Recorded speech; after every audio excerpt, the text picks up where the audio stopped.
अस्सलाम वालेकुम, আপনি কেমন আছেন? আমরা আশা করি আপনি ভালো আছেন। বন্ধুরা क्या हाल है? उम्मीद करते बंधुरा ठीक अस्सलाम होंगे। वालेकुम, have a good day. Yasir का पाकिस्तान से आपको सलाम पहुंचे। इस्माइल का सलाम। कैसे हैं? और एक जो है लैंडस्केप बांग्लादेश का, वो हमें इस बात पे कंपेल करता है कि हम जो है जो बांग्लादेश की डाइवर्स किस्म की लैंडस्केप है उस पर बात करें।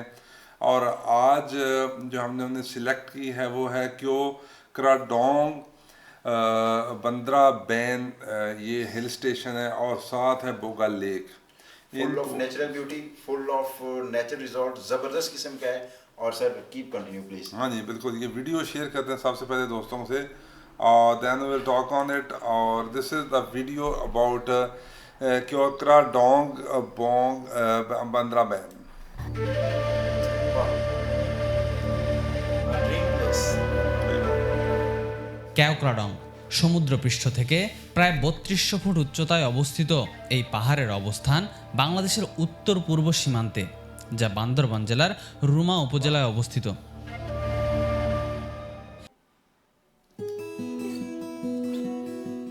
ক্যাওক্রাডং পাহাড়ের অপরূপ সৌন্দর্য উপভোগ করার জন্য আমাদের সর্বপ্রথম গন্তব্য হচ্ছে বান্দরবান। ঢাকা অথবা দেশের যে কোনো প্রান্ত থেকে বান্দরবান রুটের যে কোনো বাসে করে চলে আসতে পারেন এই বান্দরবান শহরে। এবারের যাত্রায় আমরা যাচ্ছি ঢাকার ফকিরাপুল থেকে রাত 11টা 30 মিনিটের মার্সা পরিবহনের একটি নন এসি বাসে করে। ঢাকা থেকে বান্দরবান শহর পর্যন্ত নন এসি বাসের ভাড়া পড়েছিল জনপ্রতি 900 টাকা করে। আপনারা যদি চান এসি বাসেও যেতে পারেন, সেক্ষেত্রে ভাড়া পড়বে 1500 থেকে 1800 টাকা পর্যন্ত। যাত্রাপথে আমাদের বাস যাত্রাবিরতি দিয়েছিল কুমিল্লার মায়ামি রেস্টুরেন্টে। 20 মিনিটের এই যাত্রাবিরতিতে আপনারা চাইলে রাতের খাবারটা এখান থেকেই সেরে নিতে পারেন। তবে হাইওয়ে হোটেলগুলোতে খাবারের দাম তুলনামূলক কিছুটা বেশি হওয়ায় খাওয়ার আগে অবশ্যই খাবারের মূল্য জিজ্ঞেস করে নেবেন। জেনে রাখা ভালো, ঢাকা থেকে বান্দরবান শহরের দূরত্ব প্রায় 325 কিলোমিটার। সব কিছু ঠিক থাকলে বাস আপনাকে সকাল 6টার আশেপাশে বান্দরবান শহরে নামিয়ে দেবে।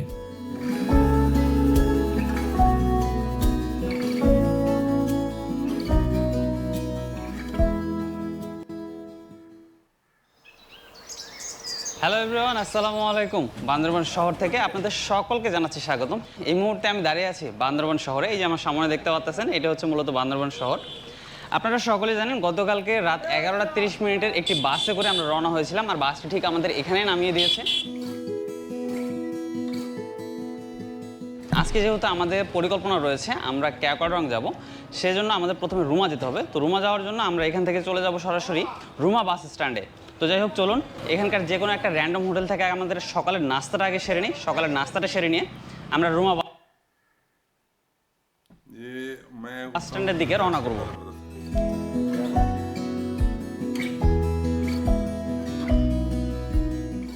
সকালের নাস্তার পর্ব সেরে নেওয়ার জন্য বান্দরবান বাজার সংলগ্ন অসংখ্য খাবার হোটেল পেয়ে যাবেন। আমরাও জনপ্রতি মাত্র 70 টাকা দিয়ে বাজারের পাশের একটি হোটেল থেকে সেরে নেই সকালের নাস্তা।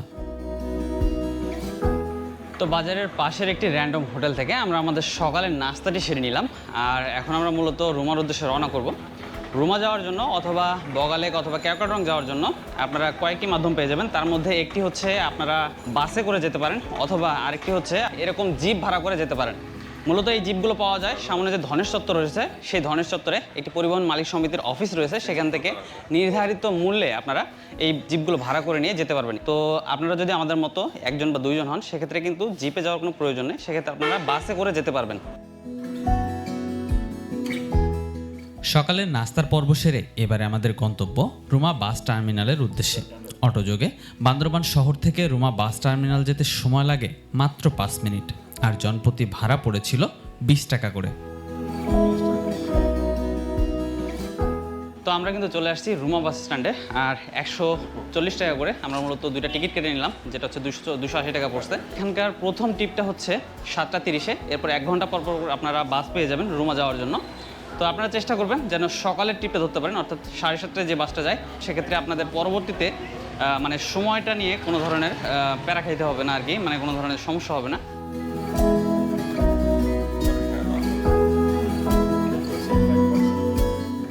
পূর্ব নির্ধারিত সময় অনুযায়ী আমাদের বাস যথাসময়ে রওনা হয়ে যায় রুমা বাজারের উদ্দেশ্যে। বান্দরবান শহর থেকে রুমা বাজারের দূরত্ব প্রায় 44 কিলোমিটার। পাহাড়ি এই আঁকাবাঁকা পথটুকু পাড়ি দিতে সময় লাগবে 3 ঘন্টার আশেপাশে। যাত্রা শুরুর প্রায় ঘণ্টাখানেকের মাথায় দেখা মিলবে এই পথের প্রথম চেকপোস্ট ওয়াই জংশন আর্মি ক্যাম্পের। নিরাপত্তার খাতিরে এসব পাহাড়ি অঞ্চলে ভ্রমণের সময় আপনার এনআইডি কার্ড অথবা জন্ম নিবন্ধনের ফটোকপি সঙ্গে রাখাটা জরুরি।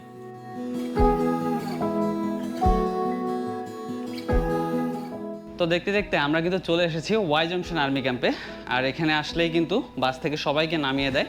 এখানে মূলত এনআইডি চেক করা হয়। এনআইডিটা बहुत ही ज़बरदस्त प्लेस है और बड़ा ये एक अछूता आइडिया है। চলে যাব। তো সবাই নেমে যাচ্ছে, বাসটা সামনে যাবে। আমরা আসলে চেকপোস্টে গিয়ে আমাদের এনআইডি দেখিয়ে আমরা বাসে উঠে যাব। তো ওয়াই জংশন আর্মি ক্যাম্পে আপনারা এনআইডি কার্ড দেখানোর পর এখানে 4-5 মিনিটের একটা বিরতি পেয়ে যাবেন। মূলত বাসটা এখানে দাঁড়ায় যেন সবাই আসলে তাদের এনআইডি কার্ডের ভেরিফিকেশনটা আসলে ওখানে করতে পারে। তো তখন কিন্তু আপনারা চাইলে এখানকার একটা স্থানীয় বাজার আছে, এগুলো থেকে ফ্রেশ কিছু ফ্রুটস আসলে ট্রাই করে দেখতে পারেন। এগুলো একদম আসলে পাহাড়ি ফ্রেশ ফ্রুটস।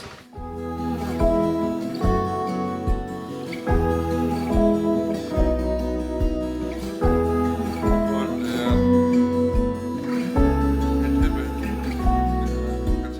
5 মিনিটের যাত্রা বিরতি শেষে আমরা আবারও রওনা হয়ে যাই রুমা বাজারের উদ্দেশ্যে। এখান থেকেই মূলত এই রাস্তার আসল সৌন্দর্য বেশ কয়েক গুণে বেড়ে যেতে থাকে। তাই তো আমরাও কিছুটা রোমাঞ্চের খোঁজে উঠে পড়ি এই বাসের ছাদে।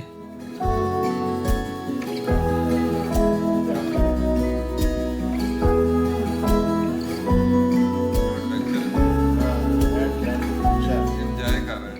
ওয়াই জংশন আর্মি ক্যাম্প থেকে আবারও ঘণ্টাখানেকের পথ পেরিয়ে আমরা এসে পৌঁছাই ট্যুরিস্ট অ্যাসিস্ট্যান্ট সেন্টারে।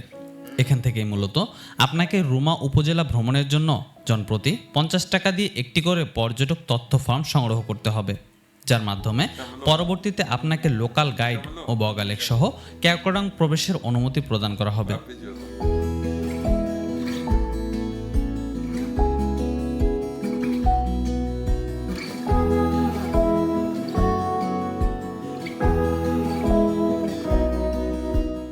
সো ফাইনালি 3.5 ঘন্টা যাত্রা করার পর আমরা কিন্তু এখন এসে পৌঁছে গেছি রুমা বাস টার্মিনালে। এই যে আমার সামনে দেখতে পাচ্ছেন, এটা হচ্ছে রুমা বাস টার্মিনাল। বাসটা আমাদেরকে ঠিক এখানেই নামিয়ে দিয়েছে। সো এখন আমাদের কাজ হচ্ছে এখান থেকে আমরা চলে যাব রুমা বাজারে। এখান থেকে রুমা বাজার সম্ভবত 30 টাকা ভাড়া নেয় সিএনজিগুলো বা মাহিন্দ্রাগুলোতে। তো আমরা এখন মূলত সেই মাহিন্দ্রাগুলোতে করে চলে যাব এখন রুমা বাজারে।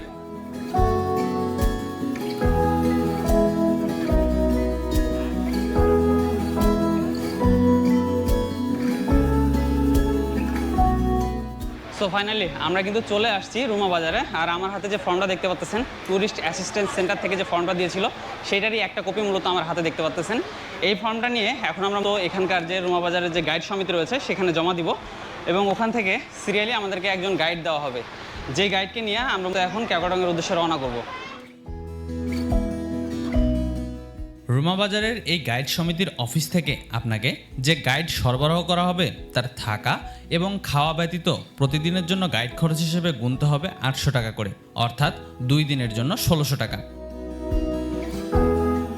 এছাড়াও ক্যাওক্রডং যাওয়ার জন্য অসংখ্য বাইক কিংবা জিপ পেয়ে যাবেন এই রুমা বাজারেই। প্রতি জিপে যেতে পারবেন সর্বোচ্চ 14 জন করে এবং বাইকে যেতে পারবেন চালক ব্যতীত সর্বোচ্চ 2 জন করে। ক্যাওক্রডং যাওয়া এবং আসা বাবদ আমরাও একটি বাইক ভাড়া করে নেই এই বাজার থেকেই। এক্ষেত্রে বাইক প্রতি ভাড়া পড়েছিল মাত্র 2000 টাকা করে।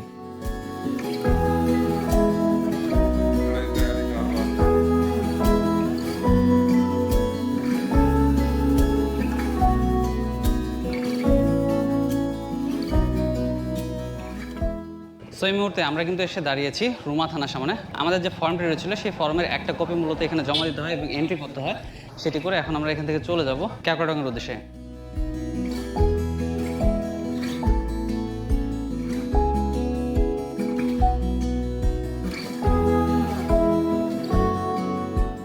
তো আমরা রুমা বাজার থেকে রওনা হয়ে রুমা থানায় আমাদের একটি ফর্ম জমা দিয়ে এই মুহূর্তে আমরা চলে আসছি মোংলাই পাড়াতে, যেটাকে বলা হচ্ছে ক্লিনেস্ট ভিলেজ অফ হিল ট্রেক্স।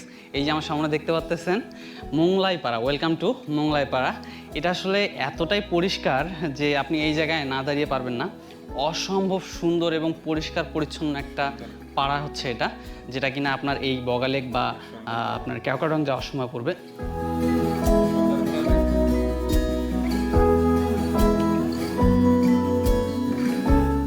এই পাড়াটা আসলে এতটাই সুন্দর যা বলে বোঝানোর মতো না। আপনি চারপাশে দেখুন, এতটাই পরিষ্কার পরিচ্ছন্ন, কোনো ময়লা পড়ে নেই। আর প্রতিটা বাসার সামনে ময়লা ঝুড়ি বসানো আছে, কেউ চাইলেও আসলে যেখানে সেখানে ময়লা ফেলতে পারবে না, ঝুড়িতেই ফেলতে হবে। তো এই পাড়াটাতে যারা বসবাস করে তারা আসলে বং সম্প্রদায়ের। আর এখানে কিন্তু একটা স্কুল রয়েছে, মোংলাই পাড়া সরকারি প্রাথমিক বিদ্যালয়। সো বাচ্চা কাচ্চারা এখানে পড়াশোনাও করে। অসম্ভব সুন্দর, প্রতিটা বাসার সামনে অসংখ্য ফুলের গাছ এবং বিভিন্ন কালারফুল পাতা রয়েছে, যা দেখতে সত্যি অসাধারণ লাগে। আর সব থেকে বড় বিষয় যেটা, যে আপনি যেদিকে তাকাবেন না কেন সব দিকে আসলে পরিষ্কার পরিচ্ছন্ন। এ পাড়ায় সর্বমোট 54টি পরিবারের বসবাস রয়েছে, যারা মূলত বম সম্প্রদায়ের একটি অংশ। জীবিকা নির্বাহের জন্য তাদের প্রধান পেশা হচ্ছে ফল চাষ ও বিভিন্ন পোশাক তৈরি করা।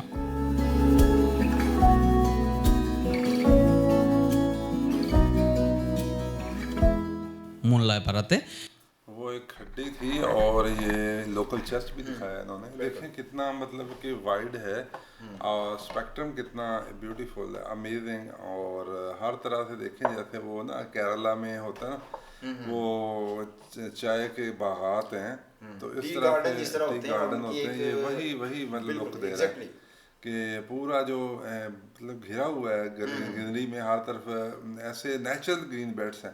कुछ तो बनाए जाते हैं, ये नेचुरल हैं। और जैसे मतलब चाय के बागात हैं, और ये चाय के बागात तो मैंने पहले सुना है, बिल्कुल। मैं समझता चाय के खेत होते हैं। नहीं ये हर तो चीज ये का मैं ये वो तो आप वो जैसे बात कर रहे हैं कि जिस तरह का है कि हमारे आलू के बागात हैं, हालांकि वो चने जमीन में बोया जाता है, चने के खेत हैं, चने के खेत, चने लेकिन के- ये एक वो गाना भी है एग्रीकल्चर ना। ओवरऑल देखा जाए तो एग्रीकल्चर डाइवर्सिटी है, कल्चरल उसमें वेरिएशन है, और उसके बाद लैंडस्केप इतना खूबसूरत है कि ऐसे समटाइम्स यू फील कि जिस तरह किसी यूरोपियन कंट्रीज के उन कंट्री साइड पे हम जाएं तो उनकी जो नेचुरल ब्यूटी जिस तरह होती है और लैंडस्केप जिस तरह होता है, तो दिस इज मरावलस सीन। और देख के ऐसे लगता है कि हर मंजर बंदे को लगता है कि अगला मंजर उसका हम वेट कर रहे होते हैं कि ये मंजर आए।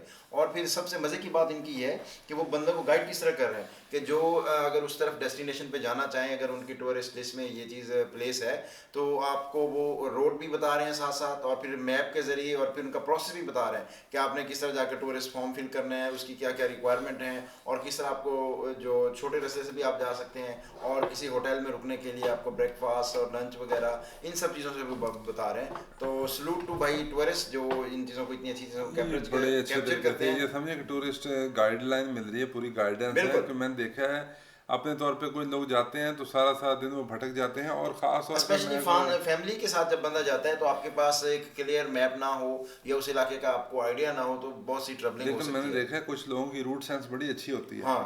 वो एक जगह जाते हैं तो दोबारा उसको भूलते नहीं है, बिल्कुल वो ऐसे। उन लोकेशन को मार्क कर लेते हैं, या वो उनके माइंड में फिट हो जाती हैं, सेट हो जाती हैं। तो वीडियो को कम्प्लीटली हम थोड़ा देखते हैं, एनालाइज करते हैं, फिर इसके ऊपर বেশ খানিকটা সময় অতিবাহিত করে আমরা আবারও ছুটে চললাম কেওক্রাডং পাহাড়ের উদ্দেশ্যে। রুমা বাজার থেকে কেওক্রাডং পাহাড়ের দূরত্ব প্রায় 26 কিলোমিটার, যেতে সময় লাগবে 1 ঘন্টা 30 মিনিটের মতো। কেওক্রাডং যাওয়ার এই পথটুকুর সৌন্দর্য ভাষায় বলে প্রকাশ করার মতো নয়। किस कदर ये खूबसूरत एरिया है और इतना मज़ा आ रहा है। मैं कहता हूँ कि मतलब ऐसा very first time I am watching, और इतना ब्यूटीफुल लैंडस्केप बांग्लादेश इतना खूबसूरत है, नेचुरल हमें ब्यूटी नहीं है, अंदाजा था, और हमें इनके बिल्कुल खाने, भी we इनका don't कल्चर know। और इनकी जो सकाफत है, रहन सहन है, दीज ऑल हम कुछ रस्तों का तो मुझे ऐसे गुमान हो रहा था जैसे कि ये जो पाकिस्तान की पगडंडियाँ और रास्ते बिल्कुल ऐसे है, और जो आपके बसेस हैं, जो आपके ट्रैक्स हैं, वो तो एग्जैक्टली जस्ट लाइक पाकिस्तान है। ये नारायण का गान में ऐसे हाँ, बिल्कुल, हैं, ऐसे रास्ते हैं। अच्छा जी, हमें इस वीडियो के हवाले से रिकमेंडेशन थी बहुत ज़्यादा, इसलिए आज हमने इस पे ऊपर बात की और ये वीडियो आपके लिए लेके आए। अपना इस वीडियो के हवाले से रिव्यू करिएगा हमारे कमेंट बॉक्स में जाके, और हमने आपके साथ वीडियो शेयर की है, आपको ये कैसी लगी इस हवाले से ओवरव्यू आप दीजिएगा। तो लेट मी कंप्लीट दिस कि आप इस वीडियो को लाइक प्लीज करिए, इसको शेयर करिए, और जो चैनल है और हमारे हमारा चैनल की भी प्रेस आपको खास बेल आइकॉन जो है ना उसको प्रेस प्रेस करें, करें। और जो है ना फॉरवर्ड कर दें आगे वीडियो को। अपने परिवार का अपना ख्याल रखें और खुश रहें। Thank you बंदूरा, ji, Allah bye-bye, हाफिज़। अल्लाह हाफिज़।